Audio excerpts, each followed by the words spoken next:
Vaccination को लेकर इस वक्त की सबसे बड़ी जानकारी है। अलग अलग वैक्सीन के 2 डोज के ट्रायल को मंजूरी की जानकारी।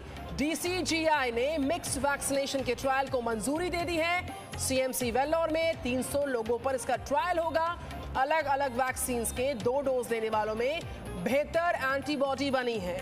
ये जो जानकारी है इस वक्त की वो सामने आई कि जो अलग अलग वैक्सीन हैं उसके 2 डोज के ट्रायल को मंजूरी की खबर। और बहुत ही जल्द सीएमसी वेल्लोर में 300 लोगों पर इसका ट्रायल होगा। अलग अलग वैक्सीन के 2 डोज लेने वालों में बेहतर एंटीबॉडी बनी है। और इस वक्त हमारे साथ जी न्यूज संवाददाता पूजा मक्कर जुड़ चुकी है। पूजा, वेरी गुड मॉर्निंग। और ये बड़ी जानकारी इस वक्त की मिलती हुई, और इस बीच एक केस भी सामने आया था आगरा से, जहां पर लोगों को 2 अलग अलग डोज लगी थी। उसके बाद लोगों में खौफ था, लेकिन उस संशय पर अभी विराम लग चुका है। पूजा, आप बेहतर तरीके से समझाइए कि 2 डोजेस का लगना और 2 डोज लेने वालों में बेहतर एंटीबॉडी का पाया जाना, ये स्टडी में अब तक सामने आया और आने वाले वक्त में भी स्टडी को फर्दर मंजूरी मिली है। ट्रायल 300 लोगों पर वेल्लोर में होगा। पूजा मक्कर।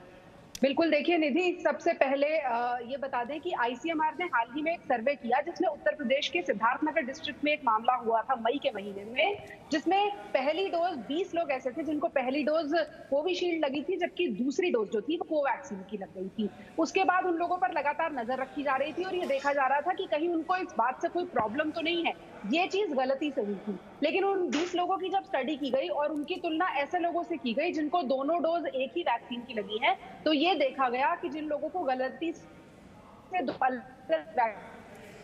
लग गई है उनका इम्यून सिस्टम से लड़ने की ताकत बाकी लोगों के मुकाबले ज्यादा है। जब इन 20 लोगों का डेटा सामने आया तब आईसीएमआर ने ही सिफारिश की थी कि और ज्यादा बड़े सैंपल साइज में ये स्टडी करने की जरूरत है, क्योंकि अगर इसे नियम बनाना है कि कोई व्यक्ति आज कोई सी भी वैक्सीन लगवाए, दूसरी बार वो दूसरी वैक्सीन की डोज लगवा सकता है, अगर ये नियम बनाना है तो उसके डेटा की जरूरत है। तो आज डीसीजीआई ने भी इसी 20 लोगों की स्टडी के आधार पर यह फैसला लिया है कि और बड़ी स्टडी की जा सकती है। तो 300 ट्रायल पार्टिसिपेंट्स होंगे जिनको पहले कोविशील्ड या कोवैक्सीन लगाई जाएगी और दूसरी बार दूसरी वैक्सीन की डोज 1 से 1.5 महीने के अंतराल पे लगाई जाएगी। अगर उसमें भी यही चीज साबित होती है जो इन 20 लोगों में साबित हुई है, तो फिर ये नियम बना दिया जाएगा भारत में कि आपने पहली डोज किसी भी वैक्सीन की लगवाई हो और दूसरी बार में वो वैक्सीन की डोज बदल सकते हैं। उससे फायदा ये होगा कि अभी जो वैक्सीन की शॉर्टेज होती है या फिर जो लोग इस बात के लिए परेशान रहते हैं कि पहली डोज तो लग गई पर दूसरी डोज उसी वैक्सीन की नहीं मिल रही है, तो वो जो मुसीबत है वो आसान हो सके। बिल्कुल पूजा, सेकेंड डोज की अनअवेलेबिलिटी एक बड़ी चुनौती के तौर पर सामने आ रही है। अगर हमको वैक्सीन लगवानी है, सेकेंड डोज अवेलेबल नहीं है, और स्पुतनिक चूंकि हमने पहले लगाया कोविशील्ड को, स्पुतनिक लगवा सकते हैं, क्या इसको भी लेकर संभावनाएं बनती हुई? क्योंकि सिर्फ कोविशील्ड और कोवैक्सीन का हम जिक्र कर रहे हैं, वैक्सीन अभी और मार्केट में है और आने वाले वक्त में और वैक्सीन दस्तक दे सकती है, तो उसको लेकर संभावनाएं क्या है? क्योंकि लोगों, एक कॉमन मैन का सवाल होगा कि मैंने कोविशील्ड लगवा ली है पहली डोज के तौर पर, क्या मैं स्पुतनिक लगवा सकता हूं सेकंड डोज के तौर पर? मैं इस पे भी जानना चाहूंगी। और सीएमसी वेल्लोर में ट्रायल कब तक शुरू हो पाएगा, कोई जानकारी इसको लेकर पूजा मक्कर? बिल्कुल, देखिए सीएमसी वेल्लोर के ट्रायल की जहां तक बात करें तो आज मंजूरी हुई है। उसके बाद कुछ औपचारिकताएं होती हैं, पेपर वर्क होता है जिसे पूरा करने में हफ्ता 10 दिन लगते हैं। उसके बाद ये ट्रायल पार्टिसिपेंट्स को एनरोल किया जाएगा, तो 2 से 3 महीने में, 4 महीने में ये ट्रायल हो जाएगा, क्योंकि दोनों डोज लगने का इंतजार करना होगा, उसकी एफिकेसी देखनी होगी। तो 3 से 6 महीने का वक्त कोई भी संस्था लेगी इसका ट्रायल करने में। दूसरा जो आपने सवाल पूछा कि क्या बाकी भी किसी वैक्सीन को मिक्स किया जा सकता है, तो अगर अभी की बात करें तो भारत में प्रैक्टिकली 2 ही वैक्सीन अवेलेबल हैं। स्पुतनिक वैक्सीन भले ही आ चुकी है मार्केट में, लेकिन दिल्ली, बेंगलुरु, जयपुर, मुंबई ऐसे कुछ शहरों के चुनिंदा सेंटर्स ऐसे हैं जहां स्पुतनिक की अवेलेबिलिटी है। तो फिलहाल हमें इससे जोड़कर देखना थोड़ा सा मुश्किल होगा। फिलहाल जो ट्रायल भी किया गया है, जो स्टडी भी की गई है, वो कोविशील्ड और कोवैक्सीन को लेकर की गई है और सीएमसी वेल्लोर में भी यही स्टडी करनी है। इस वक्त की सबसे बड़ी जानकारी, इस वक्त की सबसे बड़ी खबर पर पूजा मक्कड़ हमारे साथ लाइव थी। बहुत शुक्रिया पूजा, बेहतर तरीके से समझाने के लिए, लोगों को इस समझ में आने के लिए कि देखिए केसेस कुछ सामने आए थे, इसके बाद डबल डोज को लेकर बहुत संशय था, बहुत सारे सवाल उठ रहे थे, लेकिन यहाँ पर बहुत ही जल्द जो सीएमसी वेल्लोर है वहाँ पर 300 लोग जो हैं उन पर इनका ट्रायल होगा। अलग अलग वैक्सीन के 2 डोज को लेकर जो संभावनाएं हैं उस पर एक बड़ा इनपुट उस वक्त का मिलता हुआ। इस बीच गंगाराम अस्पताल के डॉक्टर हैं डॉक्टर डीएस राणा, उन्होंने क्या कहा है? उनका कहना है कि वैक्सीन के इस्तेमाल से वैक्सीन का प्रभाव बढ़ता है और इसका कोई भी साइड इफेक्ट नहीं है। सुनिए जरा डॉक्टर राणा को।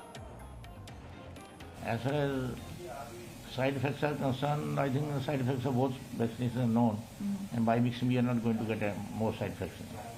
So this is to prove the efficacy, right, sir? It is efficacy is also there, but whether there can be synergy, that it can efficacy be more. More than that is that can efficacy be wide, like it is effective against various strains. That it covers various strains, new strains also. So that sort of vaccine we require, and if that can work, then this will be recommendation all over the world. एक और बड़ी जानकारी आपको corona का update देते हैं। बीते 24 घंटे में देश में 38,553 नए केसेस हैं। मंगलवार के मुकाबले बात करें, आज 10,000 ज्यादा केसेस आए हैं देश में। 140 दिन में कोरोना के एक्टिव केसेस सबसे कम रहे। देश में कोरोना संक्रमण के 3,86,351 एक्टिव केसेस। देश में कोरोना के जो रिकवरी रेट है, कोरोना से रिकवरी रेट है, वो 97.45% पहुंचा है। और पूजा मक्कड़ हमारे साथ है। पूजा, कल से आज के मुकाबले 10,000 केसेस में कोविड के इजाफा हुआ है। ये खतरे की घंटी है। आने वाले वक्त में तीसरी लहर की आशंका को देखते हुए केसेस का बढ़ना अपने आप में एक बड़ा सवाल खड़ा करता हुआ। देखिए निधि, आज 497 मौतें भी दर्ज हुई हैं। हम लोगों को अपडेट करते हैं और साथ ही साथ ये भी बता दें कि सोमवार और मंगलवार को जो आंकड़े आते हैं उनके बेसिस पर कोई भी अजम्पशन लगाना मुश्किल हो जाता है, क्योंकि आमतौर पर वीकेंड में सैटरडे संडे टेस्टिंग कम होती है और मंडे और ट्यूसडे को जो आंकड़े आते हैं वो वही रिफ्लेक्ट करते हैं कि केसेस थोड़े से कम हुए हैं। ये पैटर्न हम देख रहे हैं पिछले 1-1.5 साल से ऐसे ही चला आ रहा है। अगर ये पैटर्न कांस्टेंट रहता है, अगर आने वाले बुधवार, वीरवार या शुक्रवार जो अगले 3 दिन है उसमें भी मामले कम रहते हैं, रुके हुए रहते हैं, तब तो हम उसे कुछ मानेंगे। लेकिन मंडे ट्यूसडे के आंकड़े को हम हमेशा पिंच ऑफ सॉल्ट के साथ लेते हैं। कल अगर मामले कम थे तो वीकेंड इफेक्ट हो सकता है और आज जो 10,000 है वो नॉर्मलसी हो सकती है। दिक्कत सिर्फ ये है कि 40,000 के आसपास जो आंकड़ा बना हुआ है, 38 से 42 के बीच में 2 महीने से ज्यादा वक्त हो गए हैं भारत में आंकड़े बने हुए हैं। इसका नीचे आना बहुत जरूरी है और अभी 38 से 42 के बीच में जो ये स्टैग्नेंट हो गया है, जो सिचुएशन जस की तस बनी हुई है, इसे जब तक जल्दी से जल्दी कम नहीं किया जाएगा तब तक तीसरी लहर के खतरे को टालना मुश्किल। बिल्कुल, बहुत धन्यवाद पूजा मक्कड़ हमारे साथ जी न्यूज़ संवाददाता इस खबर पर तमाम जानकारियां साझा करी थी। अब आपको दिखाते हैं। देखिए, हिमाचल प्रदेश की बात करेंगे। कोरोना के नए केसेस तेजी के साथ बढ़े हैं। हिमाचल में बीते 10 दिन में नए मामले 2 गुना से ज्यादा बढ़े हैं। भारी संख्या में जो पर्यटक हैं उनका पहुंचना, लापरवाही से जो हालात हैं वो लगातार बिगड़ते हुए। पंजाब की बात करेंगे। पंजाब के लुधियाना में जानकारी मिलती कि 2 स्कूल्स में 20 बच्चे कोविड पॉजिटिव पाए गए हैं। तो हिमाचल प्रदेश में नए मामलों में तेजी के साथ बढ़ोतरी, भारी संख्या में पर्यटक पहुंच रहे हैं, लगातार लापरवाही बरत रहे हैं। बात करेंगे पंजाब की भी। लुधियाना में 2 स्कूल्स में 20 है उन बच्चों का आंकड़ा जो पॉजिटिव पाए गए हैं। अब आपको दिखाते हैं कि कैसे हिमाचल प्रदेश में मामलों में तेजी के साथ इजाफा हुआ। 10 दिन के आंकड़े आपके सामने अब हैं। 100% से ज्यादा जो केसेस है वो बढ़े हैं। 2 अगस्त का आंकड़ा 208 था, 5 अगस्त को 256 पहुंचता है, 7 अगस्त को 356 पहुंचता है, 9 अगस्त को यही आंकड़ा बढ़कर 310 पर आता है और 10 अगस्त को 419 केसेस। तो बढ़ते कोरोना के केसेस, 10 दिन में 100% इजाफा। नए केसेस की जो संख्या है, और हम आपको ये 6 तस्वीरें दिखा रहे हैं। दूसरी लहर के साथ ही तीसरी लहर का जो खतरा है, इन 6 तस्वीरों के जरिए आप देख सकते हैं। चाहे हिमाचल हो, पंजाब हो, देश के अलग अलग हिस्से हो, केरल की बात करें, केसेस में लगातार इजाफा दर्ज होता हुआ।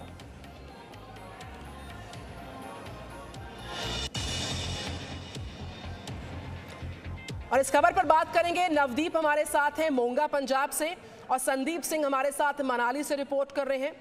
संदीप सिंह, लगातार केसेस में इजाफा होना तेजी के साथ एक खतरे की घंटी है और साथ ही साथ पंजाब के भी आंकड़े जो हैं डराने वाले हैं। हिमाचल में मौजूदा हालात जो हैं, जिस तरीके से इजाफा दर्ज हुआ है कोविड केसेस में, उसको लेके जो प्रशासनिक अमला है और जो लोग हैं किस तरीके से एहतियात नहीं बरत रहे, उसकी तस्वीर है। ये बड़ी दुखद तस्वीर है, डरावनी तस्वीर है ये संदीप सिंह।